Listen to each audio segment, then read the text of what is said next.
nükleer santralinin 4 numaralı reaktöründe meydana gelen patlama ve sonrasındaki çevresel felaket, yakın geçmişte yaşanan en büyük facia hikayelerinden birisiydi. Oluşan büyük miktardaki nükleer sızıntı, bölgede ve komşu ülkelerde halk sağlığı açısından endişe yaratmıştı. Hiroşima'ya korkunç atılan bir şey atom ya. bombasının 400 katı kadar radyoaktif maddenin atmosfere karıştığı iddia ediliyordu. 155 bin kilometrekarelik bir bölge etkilenmiş, 52 bin kilometrekarelik tarım alanı onlarca yıl kullanılamaz hale gelmişti. Bize doğru geliyor bak. Ayrıca nükleer serpintinin yayıldığı Sovyet Rusya'da ve ülkemizin Karadeniz bölgesinde kanser oranlarının artma riski olduğu ortaya Evet, çıkmıştı. Karadeniz'de Her ne öyle bir kadar şey var. o tarihlerde ülkemizin müstesna yöneticileri Türkiye'de radyasyon var diyen dinsizdir ne? bize Karadeniz'de öyle bir mevzu var. Hatırlıyorum ben onu. radyasyon işlemez, azıcık radyasyonlu çay içme Çayla alakalı değil mi? Heh. Çay diyecektim tabii. Çayla alakalı. ülkemizin müstesna yöneticileri bize radyasyon işlemez, Çayları kesmişlerdi ha. azıcık radyasyonlu çay içmekten bir şey olmaz, hatta daha lezzetli olur gibisinden Allah dahice Allah. yorumlarla bu Var böyle mi denilmiş lan? durumu hafife alan şakalar yapsa da ortada etkisi gerçekten çok büyük olan bir felaket vardı. Fakat dünyaca bilinen ve oldukça yankı uyandıran Çernobil'deki bu olayın arka Daha lezzetli ne amınım? Ketçap mı lan bu? Ben niye böyle duruyorum ya? yanında engellenmeseydi çok daha büyük sonuçlar doğurabilecek bir olay daha vardı. İşte hayatlarını hiçe sayıp bizim ülkenin bile bir kısmını dahi kurtaran o 3 adamın hikayesi. Siz videoyu severseniz beğenmeyi ve değilseniz abone olmayı unutmayın uyarısını dinlerken ben hikayeye başlayayım. Benim bildiğim bu adamlar baya ölümü göze alıp çok riskli bir radyasyonun çok böyle had safhada olduğu yere gidip sularını boşaltıyorlardı. İyi seyirler.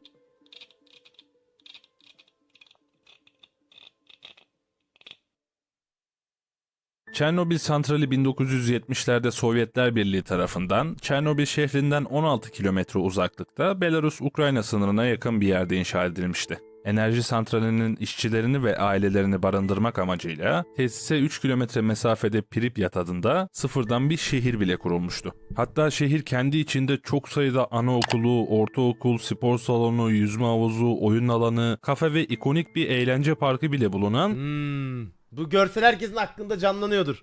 tipik bir Sovyet tarzı yerleşim yeriydi. 1986 yılında nüfusu yaklaşık 49 bin civarıydı. 25 Nisan gecesi Çernobil santralinin 4 nolu reaktöründe uzun süredir ertelenmiş bir testin nihayet yapılmasına karar verilmişti. Ki deneyin sebebini anlamak için ilk başta reaktörün nasıl çalıştığını bilmek gerekiyor. Kısaca ve en sade dille size açıklayayım. Nükleer reaktörleri aslında enerji üreten bir fabrika gibi düşünebiliriz. Radyasyon yayan radyoaktif izotop yani yakıt ki bu tesiste bu uranyum 235'ti, reaktör çekirdeğinde bulunur. Çekirdek reaksiyona girdikçe hem müthiş bir ısı hem de yüksek düzeyde bir radyasyon açığa çıkar. Haliyle su ısınır ve buhara dönüşür. Açığa çıkan buhar türbinleri döndürür ve bu dönüşler ile oluşan güç bir jeneratöre aktarılarak elde edilen elektrik enerjisi depolanmış olur. Tertemiz. Ayrıca bu tepkimeler sağlanırken kontrol çubukları kullanılır. Bunların amacı sağlanan güç çıkışını kontrol etmek ve tepkimenin hızını ayarlamaktır ki diğer türlü biz kendimizi bir anda gökyüzünde bulmayalım. İşte temelde ve en basit haliyle bir reaktör aşağı yukarı böyle çalışır. Dönelim teste. O gece Deneyelim mi abi? Ne diyorsun Kadir? Nükleer santral nasıl yapacaksın evde amına koyayım abim?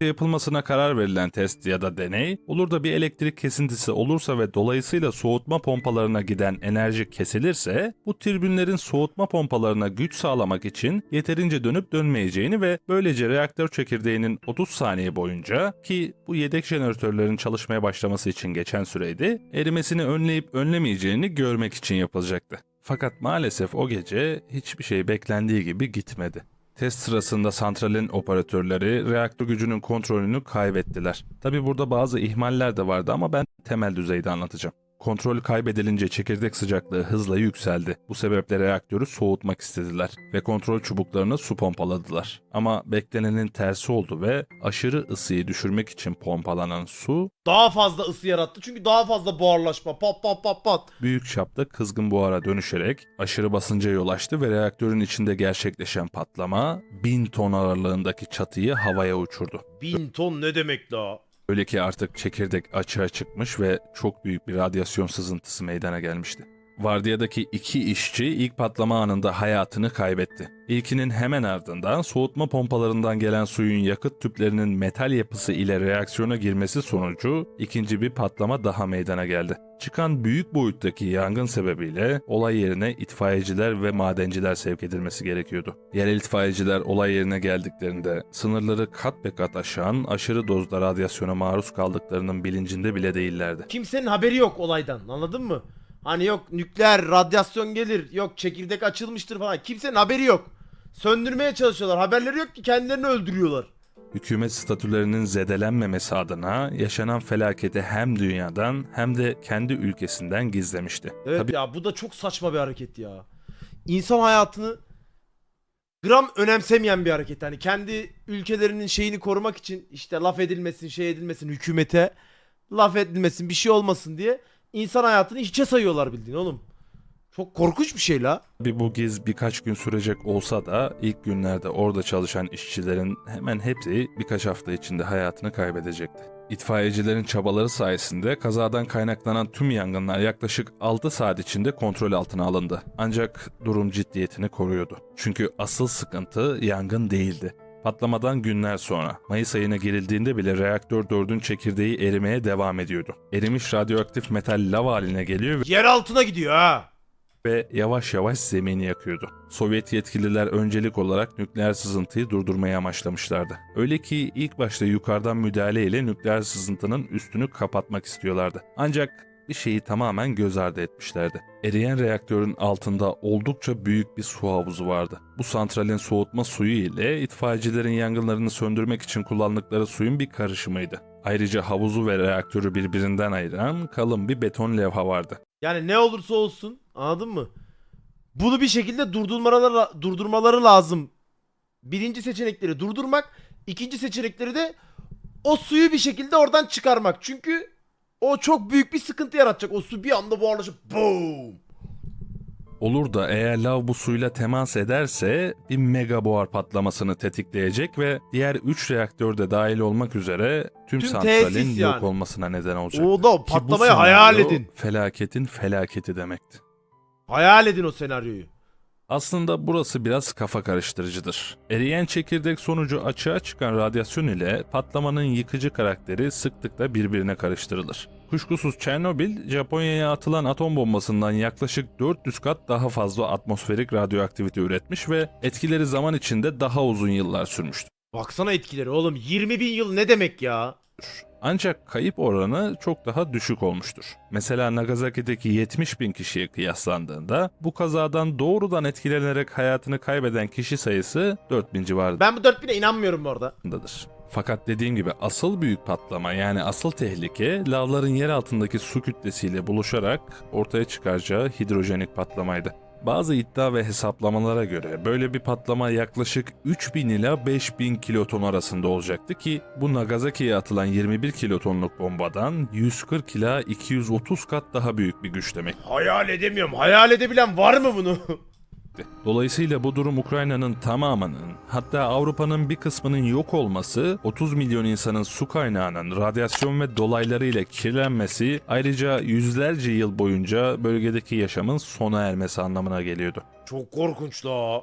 Soru temel ve basitti. Lavın su havuzuna ulaşması nasıl engellenebilirdi? Buldukları en bariz cevap da yine havuzu boşaltmaktı. Bunun için su tahliye vanalarına ulaşıp onları açmaları gerekiyordu. Ancak burada da bir problem vardı. Çünkü vanalar tamamen radyoaktif suyun içinde Ya giden ölecek. kalmışlardı. Yani bu basit bir görev değil, ölümcül sonuçları olabilecek bir görevdi. Bu nedenle krizi yöneten ekip çalışanları bir araya toplayarak görevin risklerini açıkça anlattılar. Ve eğer göreve talip olanlar akut radyasyon sendromuna yenik düşerlerse ki bu çok olası bir durumdu, onların geride kalan ailelerinin devletin himayesinde olacağını belirttiler. İşte tam da bu Çernobil ha, Koray hoş geldin. noktada isimleri ve değerleri az bilinen o adamlar devreye girdi. Harbi helal olsun. Yürek ister bu arada ha. Var mı oğlum böyle bir baba yiğit? Ölüme gidiyorlar lan, ölüme. Ve çok büyük ihtimal ölecek yani. Alexey Ananenko, Valeri Bespalov ve Boris Baranov adlı 3 santral çalışanı havuzların sular altında kalan temellerine girmeye, tahliye vanalarını bulmaya, kilitleri açmaya, suları boşaltmaya ve koskoca bir Avrupa'yı, hatta daha iddialı bir söylem ile insanlığı kurtarmaya gönüllü oldular. 3 tane adam ha. Harbi gerçek kahraman oğlum. Süper kahraman falan izliyorsun. Al sana gerçek kahraman. Kahramanlık oğlum bu. Avrupa'yı, hatta daha iddialı bir Baksana söylem ya. ile insanlığı kurtarmaya gönüllü oldular. Bunu milyonlarca insanın iyiliği için ve yüksek radyasyona maruz kalmayı göze alarak ölümü enselerinde hissederek yapacaklardı. Yani en kısa ve Oğlum o radyoaktif madde suya temas etse baya büyük patlama. Tabi tabi. Oğlum orayı izliyoruz, az önce anlattı işte. Şey Nagoshima var ya. Hiroşima mıydı? Nagoshima mıydı? Dur lan. Hiroşima Nagasaki mıydı? Neydi lan? Hiroşima Nagoshima mıydı? Neydi la? Hiroşima Nagasaki. Heh, Nagasaki. Nagoshima deyip duruyorum. Hiroşima Nagasaki. Onun 140 katı mı dedi? Öyle bir şey dedi değil mi?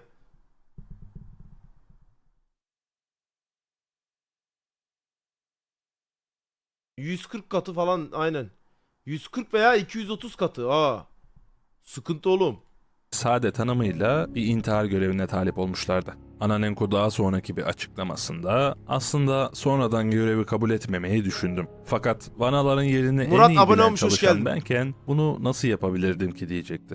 Ananenko ve Helal olsun Bespalov ya. güvenlik sisteminin inşasında ve kurulumunda birlikte çalışmışlardı. Altyapısını, kanalizasyonunu, ana boruların konumunu ve klepeleri açıp suyu boşaltacak vanaları tam olarak nerede bulacaklarını biliyorlardı. Üçüncü gönüllü Baranov ise aydınlatma ekipmanlarını kullanacaktı. Aslında normal şartlar altında bu iş santralin bilgisayarları tarafından otomatik ve elektronik olarak gerçekleştiriliyordu. yapmıyor, değil mi? Ancak haliyle patlama ve ardından gelen su baskını tüm elektronik Bozdu. sistemi devre dışı bırakmıştı. Dolayısıyla Ananenko ve Mesela gitmek istemiyorsunuz mu? Buraya şu an tur yapılıyor diye biliyorum. Bir firma buraya tur yapıyor mesela. Ya ben gidip görmek isterim abi. Tabii şey olmuyorsa. Harbi çok güzel olmaz mı Koray?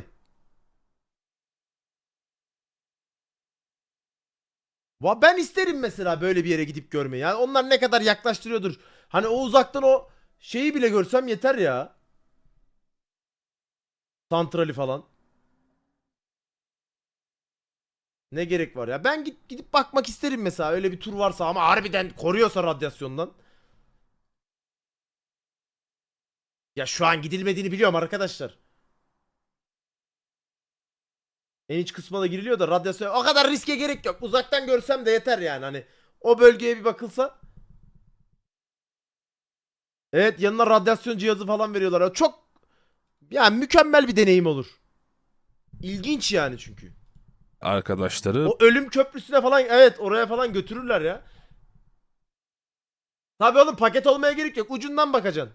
bu işi manuel olarak Çocuğun yapmak dört zorundaydı. kollu da olmasın Yapılacak operasyondaki riskin büyük bir kısmı radyoaktif sudan kaynaklanıyordu. Ananenko, Bespalov ve Baranov cildi birkaç saniye içinde bronzlaştırabilen, ağızda acı metalik bir tat bırakan ve deriyi binlerce iğne hissiyatıyla tahrip eden 5000 röntgen saatten fazla radyoaktif dozla karşı karşıya kalacaklardı. Kısaca bu üç gönüllü hayatlarına mal olabilecek Öleceksin radyoaktif baba bir ya. basınçla baş etmek zorundaydı. Ve normal bir Görevli ölüm de değil, bak mühendisler anlattıklarını sadece havuzun görüyorsunuz. üstündeki bir alandan ölçüm alabilmişlerdi. Ve buradaki radyoaktivite değerleri çok kötü seviyede değildi. Ancak bu üçlünün içine girecekleri sudaki radyasyon miktarı hakkında kimsenin ölçüm yapmanın bile çok riskli olması sebebiyle bir fikri yoktu. Üç kahraman Bodrum'a koruyucu dalgıç kıyafetleriyle neredeyse zifiri karanlıkta dizlerine kadar radyoaktif suyun içinde sayısız boru ve vanayla dolu bir koridordan girdiler. Hava radyasyonun metalik keskinliği ve yakınındaki cehennem sıcaklığıyla bunaltıcı bir hal almıştı. Kadir sen hediyelik mi geldi abi sana abonelikle? Sana bir timeout atayım biraz. Sürekli oğlum ciddi bir olay izliyor, sürekli espri yapmaya çalışıyorsun lan. Allah Allah. Niye sürekli espri yapıyorsun oğlum? Yanlarında küçük bir radyasyon ölçeri olan 2 adet dozimetre cihazı vardı. Fakat bu cihazların ölçüm aralığı sınırlıydı. Cihazlardan birini göğüs seviyesinde tutuyorlardı, diğerini ise suyun içindeki değeri ölçebilmesi için içlerinden birisinin bacağına bağlamışlardı. Yolun yarısında Baranov ölçüm cihazındaki sonuçları tedirginlikle izledi. Dizlerine kadar suya batmış bir şekilde kirli suyun yüksek radyasyonundan kaynaklanan metalik kokusu eşliğinde arama yapmaya devam ettiler. Zaman zaman suyla olan temaslarını azaltmak için boruların üstünden ilerliyorlardı. Nihayet vanalara ulaştıklarında fazla zorlanmadan onları açacak, suyu tahliye edecek ve Helal arkadaşlarının olsun lan. alkışları arasında dışarıya döneceklerdi. Helal olsun. İmkansız sayılan bir görevi tahminlerinden çok daha kısa sürede, riskinden ötürü ölçüm yapılamamış radyoaktif suyun içinde kalarak başarmışlardı. Abone Tabii chat'teyiz. hikaye Hediye bu gelmiştir. noktada efsaneleştirilmiş. Hatta bu üçlünün görevlerini başardıktan hemen sonra öldükleri ve insanlık için kendilerini feda ettik. Ölmüyorlar diye biliyorum ben ha. O kadar bir de şanslılar ki. Eyvallah Valask, hoş geldin. Benim hatırladığım baya ölecek sanıyor herkes falan, ölmüyor adamlar ha. Baya da şanslılar o konuda. Gibi tamamen uydurma bilgilerde yazılmıştı. Feda etmeye gönüllü olma kısmı doğruydu. Ama beklenenin aksine üçlü oradan çıkabilmişti. Ya. Boris Baranov 2005 yılında kalp krizinden ötürü hayatını kaybetti. Valeri Bespalov ve Alexei Ananenko ise bugün hala hayatta. Nasıl ya? Adamlara hiçbir şey olmuyor neredeyse. Üçlü görevleri esnasında bir takım radyoaktif etkilere maruz kalmış olsa da hem çok kısa sürede işlerini bitirmeleri hem de suyun radyasyonun etkilerini sönümlemesi onların ölümcül bir sonla karşılaşmalarına engel olmuştu. Evet, mesela buna oyunlardan hakimiz. Su radyasyonu şey yapıyor. O etkisini düşürüyor. Suyla en fazla temas eden yerleri olan bacaklarında radyoaktif bronzluklar adı verilen siyah gölgeler oluşmuştu. Bespalov görevi tamamlayıp dalgıç kıyafetlerini çıkardıktan sonra duşa girdiklerinde defalarca kendilerini yıkamalarına rağmen dozimetre cihazını üstlerine tuttuklarına sürekli yüksek radyasyon uyarısı verdiğini Oğlum kalbin atar la korkudan. söylüyordu. En nihayetinde saygı duyulması gereken bu adamlar yapmaları gereken şeyi yapmışlardı aslında. Ukrayna halkını ve ülkemizin yadsınamaz kısmı dahil Avrupa'nın büyük bir bölümünü kendi yaşadıklarından ve yaşanması olası çok daha büyük bir felaketten kurtardılar. Çernobil'i siktir edin, bu adamları ziyaret edin amına koyayım. Değil mi? El öpmeye gidelim. Bir lokum mokum götürek. Allah razı olsun krallardan. Ha bu arada 86'da yaşanan olayda ülkemizde bize radyasyon işlemez diyen dönemin Sanayi Bakanı ise 2011 yılında kalp yetmezliğinden hayatını kaybetti. İşte olayla bağımlı ya da bağımsız, hayat böyle ironik bir şeydi. Bu haftalık benden bu kadar. Umarım video hoşunuza gitmiştir. Eğer öyleyse bu kanaldaki tüm işleri tek başıma yaptığımı ve sadece sizin yapacağınız güzel kanalmış beğeniler bu ve arada ha. yorumlarınızla bunları gerçekleştirebildiğimi unutmayın lütfen. Ben Bentropi. Görüşürüz. Her zaman olduğu gibi bir sonraki videoya dek Abi işte onu diyorum, izin alıp YouTube için gidebiliyorsun. Ruhi Çenet'le gidin. YouTube'a çekin. Tamam, arayayım Ruhi'yi, gidelim yarın ya.